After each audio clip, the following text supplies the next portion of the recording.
వనపర్తి జిల్లా కేంద్రంలోని private function హాల్లో బీజేపీ జాతీయ కార్యవర్గ సభ్యులు మాజీ ఎంపీ జితేందర్ రెడ్డి విలేకరుల సమావేశం నిర్వహించారు. ఈ సందర్భంగా జితేందర్ రెడ్డి మాట్లాడుతూ ఉమ్మడి మహబూబ్ నగర్ జిల్లాలో వైఎస్ రాజశేఖర రెడ్డి ముఖ్యమంత్రిగా ఉన్నప్పుడు జలయజ్ఞం ద్వారా 99.9% పూర్తి చేసిన పనులను బీఆర్ఎస్ నాయకులు 0.1% పనులు పూర్తి చేసి మొత్తం మేమే చేశామని గొప్పలు చెప్పుకుంటున్నారన్నారు. వైఎస్ రాజశేఖర రెడ్డికి కితాబునిచ్చారు.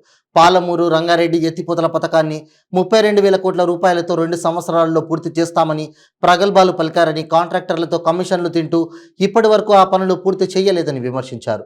నీళ్ల నిరంజన్ రెడ్డి అని చెప్పుకునే మంత్రి నిరంజన్ రెడ్డి దేవాదాయ భూములను, ప్రభుత్వ భూములను కబ్జా చేసి ఫామ్ హౌస్ నిర్మించుకున్నారని అన్నారు. బీఆర్ఎస్ పాలనలో ప్రజలు బాగుపడింది లేదని, బీఆర్ఎస్ నాయకులు కార్యకర్తలు మాత్రమే బాగుపడ్డారని అన్నారు. ప్రజలందరూ బీఆర్ఎస్ నాయకులు చేసే అక్రమాలను, అరాచకాలను సూచిస్తున్నారని, ఓట్ల ద్వారా వారికి బుద్ధి చెప్పి తెలంగాణలో బీజేపీకి పట్టం కట్టనున్నారని అన్నారు. మేక్ ఇన్ ఇండియా పార్లమెంట్లో కాలుపెట్టి మహిళా బిల్లును పాస్ చేసి,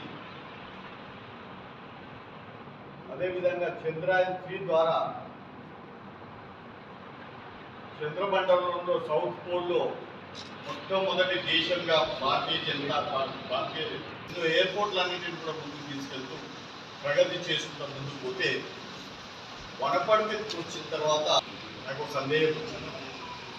నీళ్ల నిరంజన్ రెడ్డి మొత్తం పాలమూరును సస్యశ్యామలం చేస్తా, ఇంటేకి వెళ్ళని నారాయణపురం దగ్గర కూడా పనులు పూర్తి కాలేదని చెప్పి మీ అందరికి తెలవాల్సిన అవసరం. దాని తర్వాత వట్టెం రిజర్వాయర్ ఏదైతే ఉన్నదో ఖాళీ ప్రజల దగ్గర భూములు లాక్కొని వాళ్ళ కంపెన్సేషన్ ఇవ్వకుండా ఆ రిజర్వాయర్ కాంట్రాక్టర్లకు ఇచ్చి కమిషన్లు తీసుకున్న సంగతి మీ అందరూ తెలుసు. ఏదుల దగ్గర చేసి రైతులకు ఇప్పటిదాకా పైసలు ఇవ్వలేని సంగతి మన అందరికీ తెలుసు. దాని ముందరికి వస్తే కర్వేనా దగ్గర కూడా రిజర్వాయర్లు కట్టి అక్కడ కూడా పైసలు అందుకున్న సంగతి మనకు తెలుసు. ఉదాండాపురం దగ్గర ఇప్పటికి కూడా అక్కడ రైతులందరూ కూడా ఇప్పటికీ 9% వర్క్స్ అప్పుడు అయిపోయి 0.1% పనులకు కేంద్రం నుంచి నిధులు విడుదల చేస్తే దాంట్లో నుంచి కూడా కమిషన్లు తీసుకొని ఇవాళ జూరాల ప్రాజెక్టు ద్వారా వచ్చిన నీళ్లను వాడుకుంటూ 12.5 లక్షల ఎకరాలు సాగు చేసి పాలమూరుని అభివృద్ధి చేస్తా అని చెప్పి ఆనాడు నీళ్ల నిరంజన్ రెడ్డి అని చెప్పి పెద్ద పోస్టర్లు కానీ, కటౌట్లు కానీ, గోపి కట్టుకుని నడవడం కానీ మనం అందరూ కూడా చూడడం జరిగింది. కానీ వాళ్ళ పరిస్థితి ఏంది? 10 సంవత్సరాలు అవుతున్నా కానీ ఆ పాలమూరు రంగారెడ్డి జిల్లా ప్రాజెక్ట్ ఏదైతే ఉన్నదో 32,000 కోట్లు, అటువంటిది నీరేదైతే ఉన్నదో మొత్తం పాలమూరు జిల్లా పచ్చగా అయిపోయింది. బయట నుంచి మన ముఖ్యమంత్రి గారు అంటున్నారు, బయట నుంచి మన దగ్గరకు వలసలు వస్తున్నారు. అయ్యా ముఖ్యమంత్రి గారు, 40 లక్షల జనాభా ఉన్న పాలమూరు జిల్లా నుంచి 15 లక్షల మంది వలసలు పోతున్న సంగతి నీకు తెలియదా అని చెప్పి నేను అడుగుతున్నాను.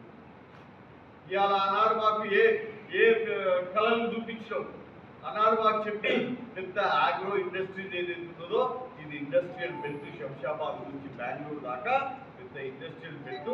ఇక్కడ ఎన్నో ఆగ్రో ఇండస్ట్రీస్ వస్తాయి, పెద్ద పెద్ద కంపెనీలు వస్తాయి, మా పిల్లలకి ఏదైతే ఉందో ఉద్యోగాలు వస్తాయి.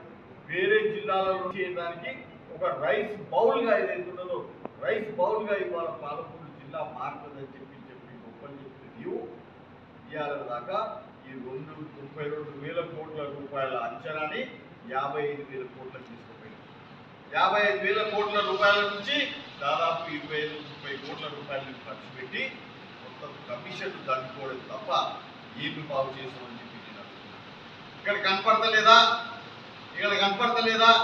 ప్రజలు ఎవరైతే భూములను కూడా వదలకుండా దాని మీద కూడా కబ్జాలు పెట్టుకునే విధంగా మీరు పనిచేస్తున్నారంటే ఏ విధంగా మీరు పరిపాలన చేస్తున్నారనేది ఒకసారి అర్థం చేసుకోవాలి. ఇదా మనం సాధించుకున్న తెలంగాణ? దీనికోసమా నాడు మనం ఉద్యమం చేసింది? దీనికోసం వేచి చూస్తున్నారు. నిన్ననే నా దగ్గరకు ఒక సర్వే వచ్చింది. ఆ సర్వేలో చూస్తే 55 సీట్లు, 55 సీట్స్ ఏదైతుందో భారతీయ జనతా పార్టీకి వస్తున్నాయని చెప్పి ఆ సర్వేలో తేల్చడం జరిగింది. వీళ్ళు కలలు కంటున్నారు. ఏమనంటే మా దగ్గర పైసలు ఉన్నాయి, మా దగ్గర మందు ఉంది, మా దగ్గర బిర్యానీ ఉంది, ఇవన్నిటిని కూడా మేము ప్రజలకు పనిచేసేది ఉందో మేము ఓట్లు దండుకున్నాం అంటున్నారు. ఎస్, ప్రజలు తప్ప